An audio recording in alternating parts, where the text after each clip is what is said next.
बच्चों ये जो कंपनी की बैलेंस शीट होती है इसकी लायबिलिटीज साइड में ओवरऑल 3 हेडिंग्स होती हैं। इसकी लायबिलिटी साइड को बोला जाता है इक्विटी एंड लायबिलिटीज। इसमें 3 हेडिंग्स हुआ करती हैं। पहली हेडिंग होती है शेयरहोल्डर फंड, दूसरी नॉन करंट लायबिलिटी और तीसरी होती है करंट लायबिलिटीज। ठीक है बच्चों, इन तीनों को ऐड कर देंगे तो आपका निकल कर आएगा टोटल एसेट्स। ठीक है बच्चों, तो share holder fund plus non current liability plus current liability is equal to total assets.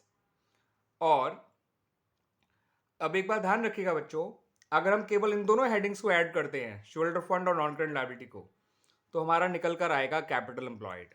क्या निकल कर आएगा बच्चों? Capital employed. और नॉन करंट लायबिलिटी और करंट लायबिलिटी को जोड़ देंगे तो इनको जोड़कर आएगा टोटल डेट्स। तीनों जोड़ेंगे तो टोटल एसेट, शुरू के दो जोड़ेंगे तो कैपिटल एम्प्लॉयड, अगले दो जोड़ेंगे यानी कि ये दोनों सेकंड और थर्ड, तो आएगा टोटल डेट्स। तो इस तरह से हमारा टोटल एसेट देखिए, इनको जोड़ के तो आ ही जाएगा इन तीनों को। अगर हम कैपिटल एम्प्लॉयड में सिर्फ करंट लायबिलिटी जोड़ देंगे तो भी टोटल एसेट ही आएगा, और या फिर शोल्डर फंड में टोटल डेट्स जोड़ देंगे तो भी टोटल एसेट आएगा। तो टोटल एसेट देखिए बच्चों, इन तरह से आप पा सकते हैं। 3 फॉर्मूले तो ये हो गए। अगर आप बैलेंस शीट की लायबिलिटी साइड देखिए, sorry asset side, asset side में केवल ये 2 हेडिंग ही हुआ करती हैं बैलेंस शीट की। ठीक है बच्चों, तो अगर हम नॉन करंट एसेट और करंट एसेट भी जोड़ देंगे तो भी टोटल एसेट आ जाएगा। तो मैंने आपको टोटल एसेट निकालने के 4 फॉर्मूले बता दिए, है ना बच्चों? इतने ही इससे लायबिलिटी साइड की 3 हेडिंग जिन्हें इक्विटी एंड लायबिलिटीज कहा जाता है, और एसेट साइड की 2 हेडिंग जिन्हें आपका एसेट्स ही कहा जाता है, और उसमें 2 हेडिंग कौन सी होती है? नॉन करंट एसेट और करंट एसेट्स। इनको जोड़ लीजिए तो भी टोटल एसेट आएगा। इन तीनों को जोड़ लीजिए तो भी टोटल एसेट आएगा। इन तीनों की जगह अगर आप कैपिटल एम्प्लॉयड में केवल करंट लायबिलिटी जोड़ देंगे तो भी टोटल एसेट आएगा, और या फिर शेयर होल्डर फंड में टोटल डेट जोड़ देंगे तो भी टोटल एसेट्स आएगा। क्लियर हुई बात बच्चों? तो बहुत काम का है ये जो है आपका ये बैलेंस शीट की हेडिंग्स, इनसे आपके कई सारे फॉर्मूले बन जाते हैं। अब देखिए, जैसे अगर आपको शेयर होल्डर फंड ही निकालना है, ठीक है बच्चों, तो शेयर होल्डर फंड निकालने का एक तरीका तो ये है कि टोटल एसेट्स में से इन दोनों को माइनस कर दीजिए, शेयर होल्डर फंड पे आ जाएंगे। या फिर आप टोटल एसेट्स में से डायरेक्ट टोटल डेट्स माइनस कर दो तो भी आप शेयर होल्डर फंड पे पहुंच जाएंगे। या फिर कैपिटल एम्प्लॉयड में से नॉन करंट लायबिलिटी माइनस कर दो तो भी आप शेयर होल्डर फंड पे पहुंच जाएंगे। तो देखिए, यहीं से आपके शेयर होल्डर फंड निकालने के 3 फॉर्मूले बन गए। ऐसे ही नॉन करंट लायबिलिटी के 3 फॉर्मूले बना सकते हैं हम लोग। वो कैसे, देख लीजिए। टोटल एसेट में से इसको और इसको माइनस कर दीजिए, नॉन करंट लायबिलिटी पे आ गए। टोटल डेट्स में से करंट लायबिलिटी माइनस कर दीजिए, नॉन करंट लायबिलिटी पे आ गए। कैपिटल एम्प्लॉयड में से शेयर होल्डर फंड माइनस कर दीजिए, नॉन करंट लायबिलिटी पे आ गए। 3 फॉर्मूले बन गए नॉन करंट लायबिलिटी के। ऐसे ही मैं करंट लायबिलिटी के 3 फॉर्मूले बनाकर दिखा सकता हूं आपको बच्चों। टोटल एसेट में से इन दोनों को माइनस कर दीजिए, करंट लायबिलिटी पे आ जाएंगे। या फिर टोटल एसेट में से सिर्फ कैपिटल एम्प्लॉयड माइनस कर दीजिए तो भी करंट लायबिलिटी पे आ जाएंगे। और या फिर टोटल डेट्स में से नॉन करंट लायबिलिटी माइनस कर दीजिए, आप करंट लायबिलिटी पे आ जाएंगे। तो देखिए बच्चों, मैंने करंट लायबिलिटी के भी 3 फॉर्मूले बना दिए, नॉन करंट लायबिलिटी के भी 3 फॉर्मूले बना दिए, शेयर होल्डर फंड के भी 3 फॉर्मूले बना दिए, और टोटल एसेट के तो 4 फॉर्मूले बना दिए, है ना? इतने सही केवल। अब कैपिटल एम्प्लॉयड के फॉर्मूले देख लीजिए, वो भी कितने बन सकते हैं। इन दोनों को जोड़ेंगे तो भी कैपिटल एम्प्लॉयड आएगा, टोटल एस में से करंट लायबिलिटी हटाएंगे तो भी कैपिटल एम्प्लॉयड आएगा, है ना बच्चों? या फिर नॉन करंट एसेट और करंट एसेट जोड़ के करंट लायबिलिटी हटाएंगे तो भी कैपिटल एम्प्लॉयड आ जाएगा।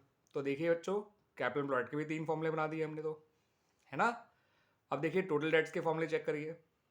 इन दोनों को जोड़ेंगे तो भी टोटल डेट्स आएगा, टोटल एसेट में से शेयर होल्डर फंड हटाएंगे तो भी टोटल डेट्स आएगा, है ना?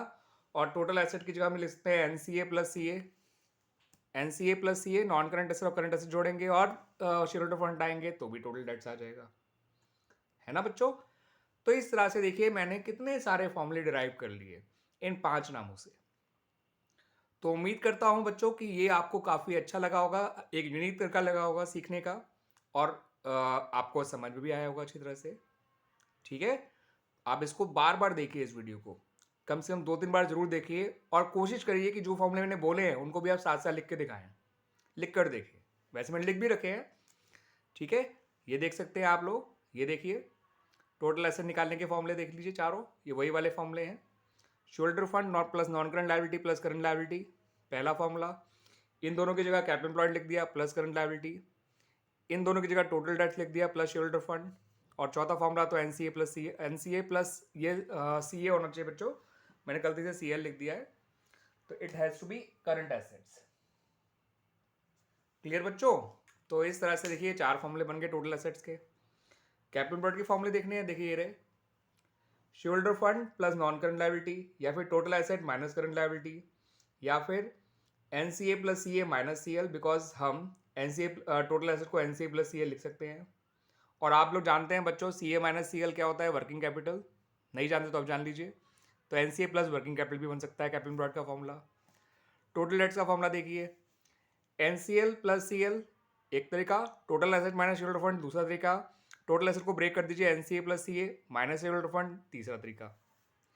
सही है बच्चों? ऐसे ही आप देख लीजिए बच्चों करंट लायबिलिटी का फॉर्मूला। टोटल एसेट में से बाकी दोनों हेडिंग हटा दी लायबिलिटी साइड की, तो भी करंट लायबिलिटी आ गया। टोटल एसेट में से कैपिटल एम्प्लॉयड हटा दो, बिकॉज इन दोनों को मिला के कैपिटल एम्प्लॉयड ही बनता है, तो भी करंट लायबिलिटी आ गया। टोटल डेट्स में से नॉन करंट लायबिलिटी हटाओ, तो भी करंट लायबिलिटी आ गया। ऐसे ही शेयरहोल्डर फंड आपको दिखाई दे रहा है बच्चों, टोटल एसेट में टोटल डेट हटाओगे तो भी शेयरहोल्डर फंड आ गया। कैपिटल एम्प्लॉयड में से नॉन करंट लायबिलिटी हटाओगे तो भी शेयरहोल्डर फंड आ गया। टोटल एसेट में से non current liability current liability दोनों हटा दोगे तो भी शेयरहोल्डर फंड आ गया। ये सारी मैंने इसी तरह से बनाई हैं फॉर्मूले। तो आप लोग इस तरह से देखिए कितने सारे फॉर्मूले बना के याद कर सकते हैं। तो कोई भी मुश्किल नहीं होती है अगर आप वो 5 चीज़ ढंग से याद कर लो। एनसीएल और देख लेते हैं, total debts minus current asset. ठीक है बच्चों, total debts minus current asset नहीं है, करंट लायबिलिटी होना चाहिए। तो मैंने ऊपर वाले की जगह इसमें चेंज कर दिया था। एक्चुअली मुझे यहाँ लिखना था ये चीज़, N C A plus C ए ऊपर लिखना था, वो मैंने गलती से N C A plus C ए रहने दिया। यहाँ पे total debts minus current liability ही आएगा। ठीक है बच्चों,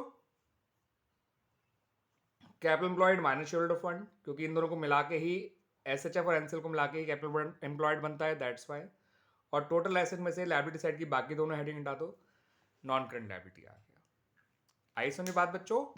उम्मीद करता हूं कि ये फॉर्मूलेज आपको बहुत अच्छी तरह से समझ में आ जाएंगे अगर आप इसको ढंग से देख लीजिए। मैं आपको ढंग से दिखा देता हूं पूरा। ठीक है बच्चों, ये देख लीजिए, ये हैं आपके लायबिलिटी साइड की 3 हेडिंग्स और ये है एसेट साइड की 2 हेडिंग्स। इन 5 चीज़ों का यूज़ करके मैंने इतने सारे फॉर्मूले बना दिए हैं बच्चों। ये ध्यान रखिएगा, इनको जोड़ के कैपिटल एम्प्लॉयड आता है और इन दोनों को जोड़ के टोटल डेट्स आता है, तीनों को जोड़ेंगे टोटल एसेट आता है। एसेट साइड में इसके ये दोनों जोड़ते हैं तो टोटल एसेट आ जाता है। क्लियर बच्चों? उम्मीद करता हूँ कि आपको बहुत अच्छी तरह से समझ आई होंगी मेरी बातें।